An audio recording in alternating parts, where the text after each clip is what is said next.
Unlike the people in front of me, I don't produce anything. I'm a blender, I'm a bottler, I'm an importer. The one thing I will tell you is I import good, honest rum, and it doesn't have any sugar or additives or other bullshit you get in other rums. Everything I do comes from the West Indies.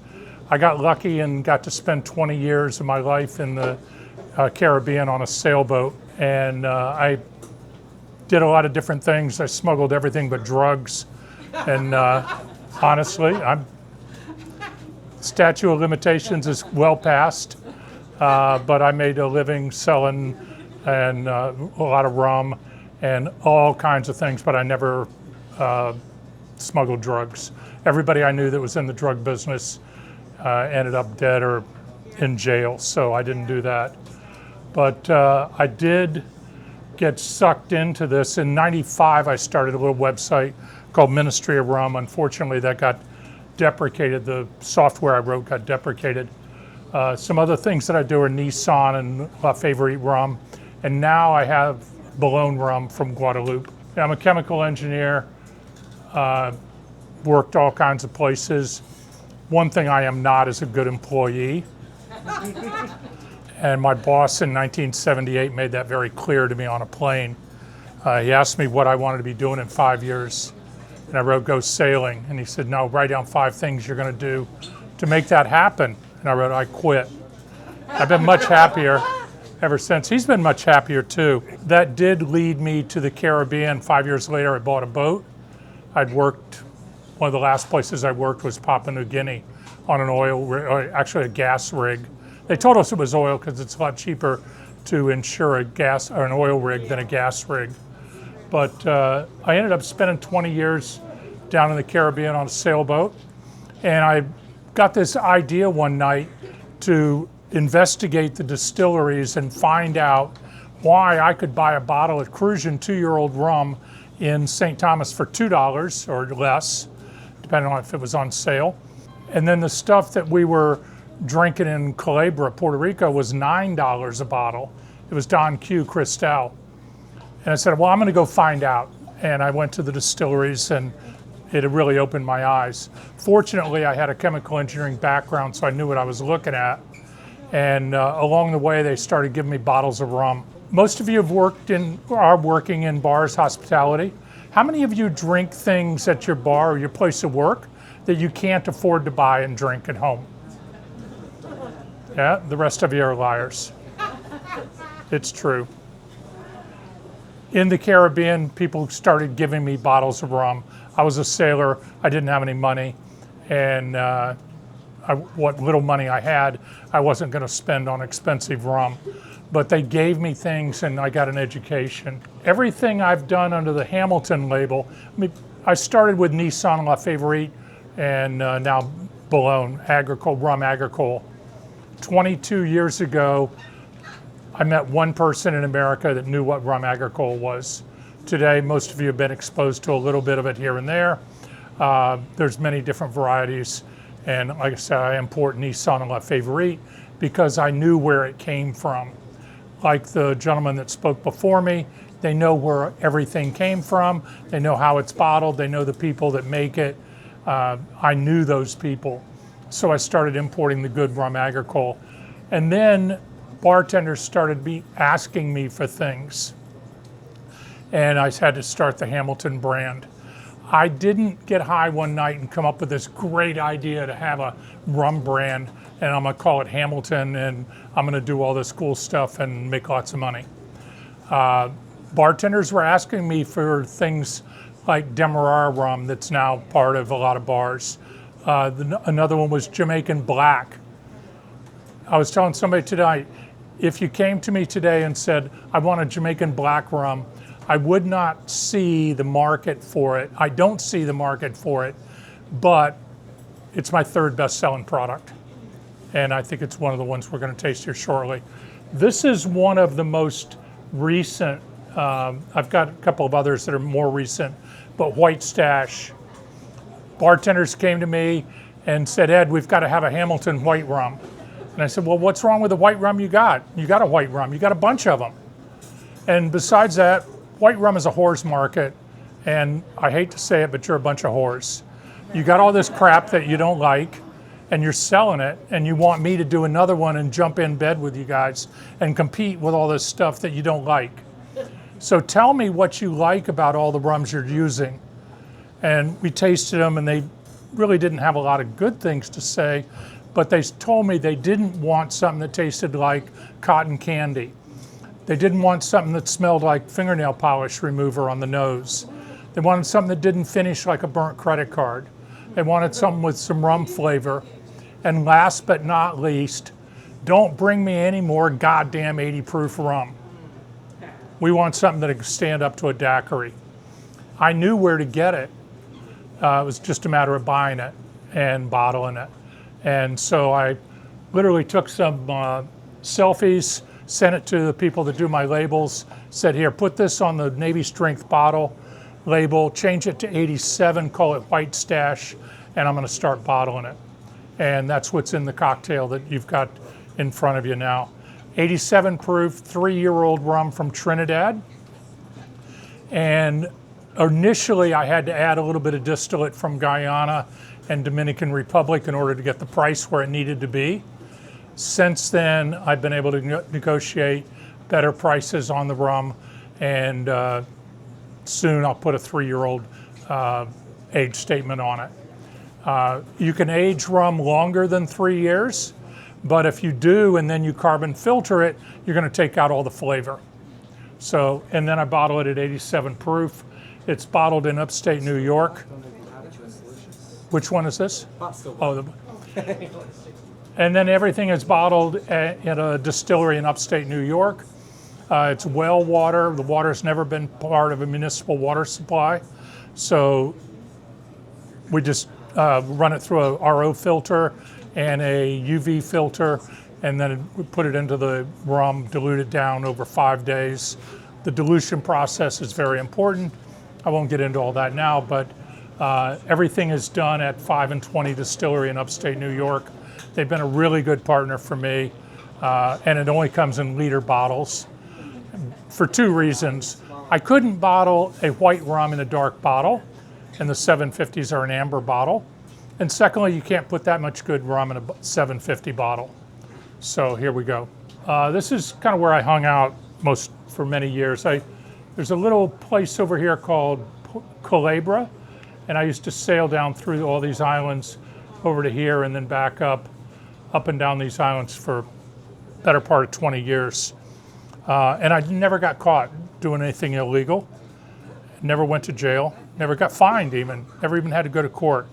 I amazed myself. Never convicted. Never convicted. Had a few close calls, but always got away with it.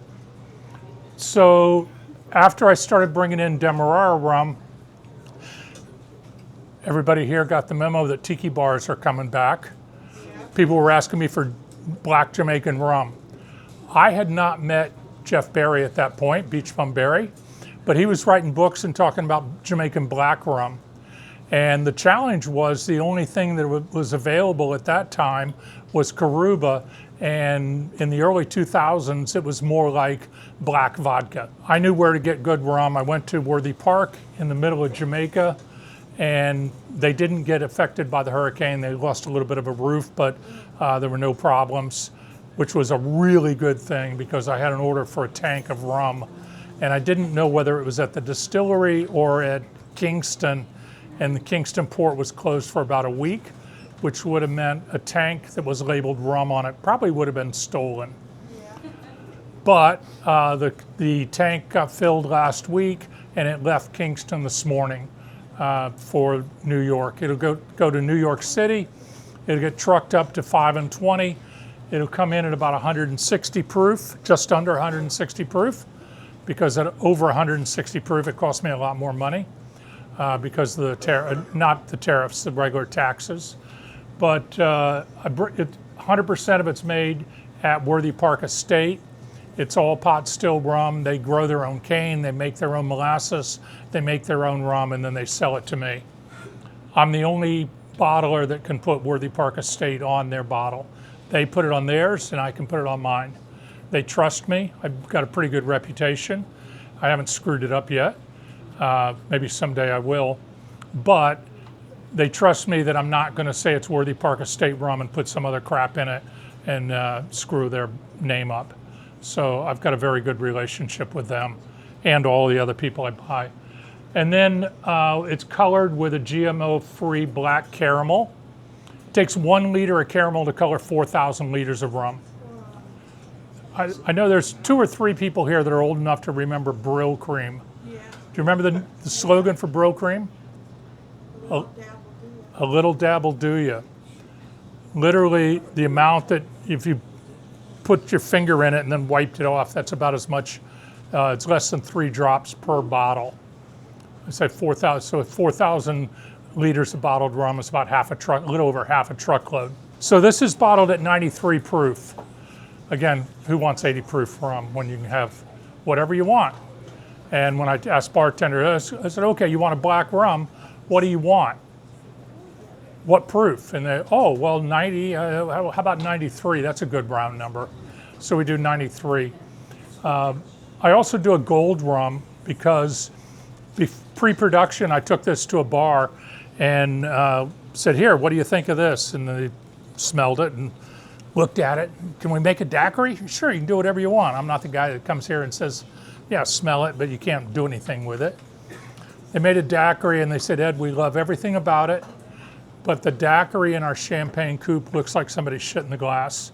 So can you make this in a gold rum?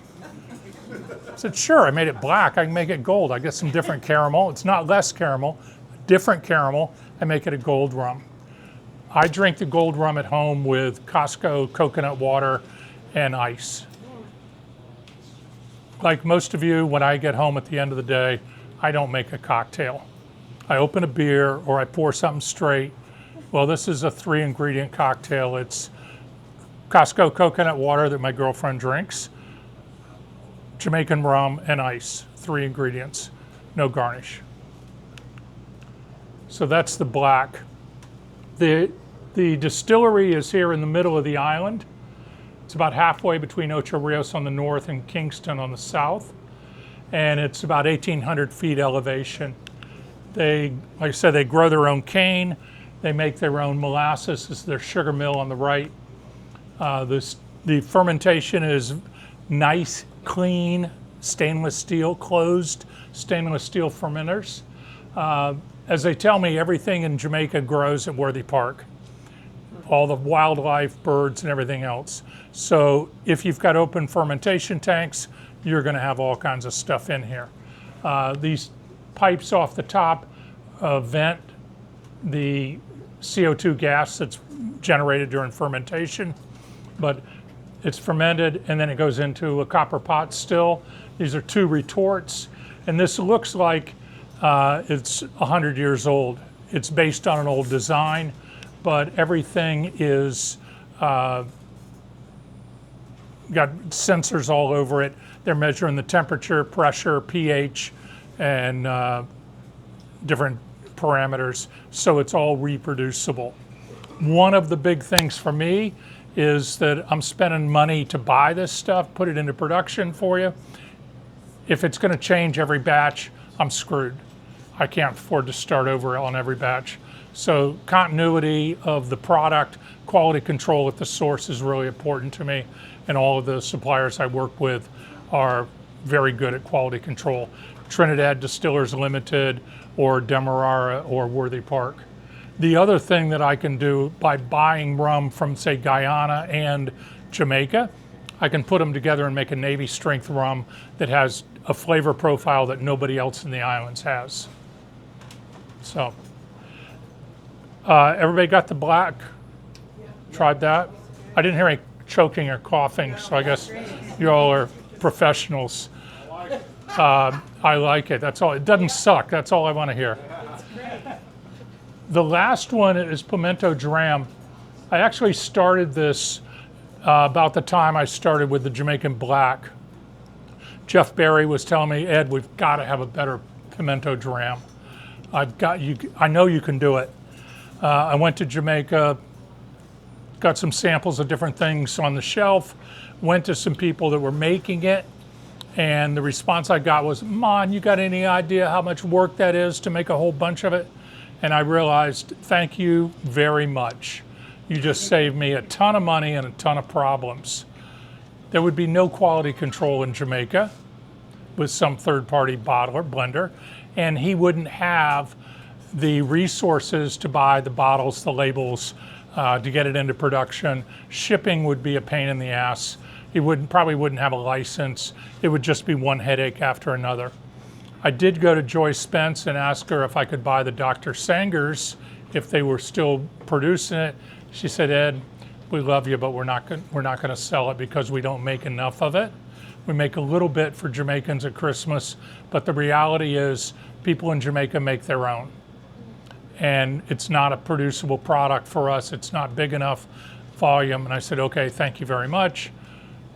I buy a light distillate, which was it's only 3 things. How hard can it be, right? It's rum, allspice, and sugar. Simple drink. You can't screw it up, right?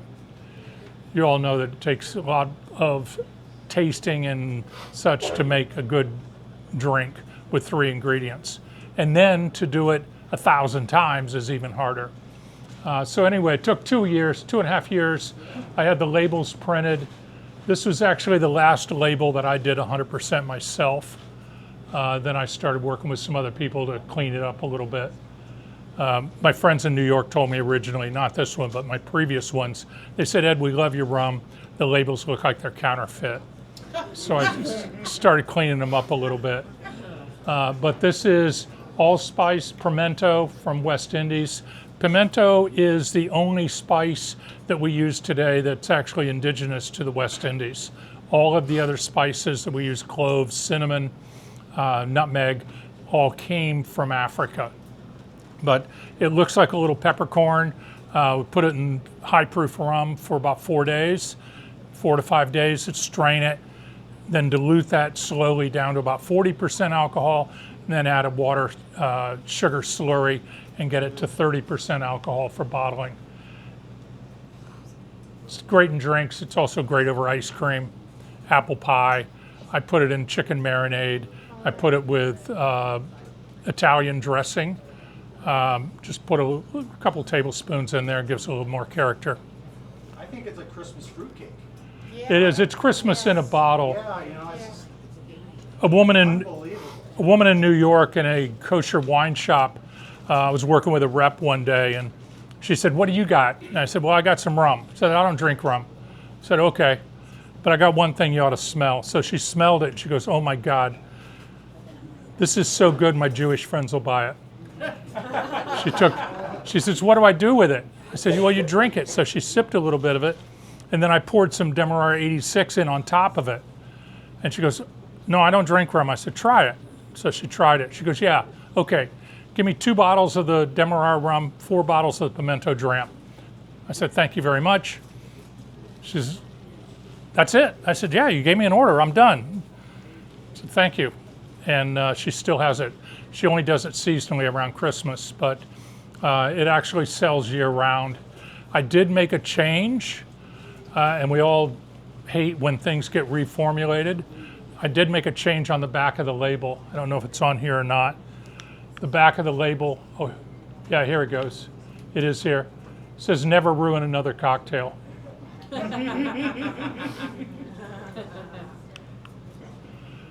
This is the rest of the line. You might recognize this one, Breezeway. This is one from Costa Mesa, guy, Breezeway Cocktail Hour. These 2 down here on the right were for working with Jeff Berry, who was an absolute pleasure to work with. We were friends before, but really came to appreciate the guy even more after working with him. The Breezeway blend was one. A guy was using some crap rum one night, and we were getting ready to film something. And I said, "You got to stop. If I'm going to be on your show with you, we got to have some credibility here." He says, "Well, Mr. Hamilton, why don't you blend me something?" So I put some of the Jamaican Blonde at 90 proof with some of the White Stash. He tasted it and he goes, "Wow, that's pretty good." I said, "Yeah, no shit, I know what I'm doing." He says, "Well, let's market it." I said, well, you come up with a label and you market it. So he put a QR code on his show, and I said, here's the template for the label. He made the label, and which said, if you want this, you've got to go to your local store and ask for it. The last bottle I had was bottled 29,500 since a year ago, April. So it's almost 2,500 cases from people asking for it. So when people tell me, oh, we can't find your rum, I say, ask for it. Have you asked for it? Well, we don't see it. Well, ask for it. Any distributor, I'm in 38 states, any distributor that I work with, ask for it. Any of the products you've got, if you ask your rep or ask Kimberly for it, you will get it. And then you will get a follow-up when you run out, or in 2 months saying, hey, you didn't order it again. I've built distribution by people asking for it. I don't have the resources to go out and ask everybody about every product that I've got. Oh, these are the rum agricole that I bring in. And there it is. Ask for it. With that, and I can't leave without saying thank you to Stowaway for letting us do this. Thank you, and thank you to USBG for asking me to come back. After I do something like this, I always think they're never going to ask me to come back, but you did, so thank you.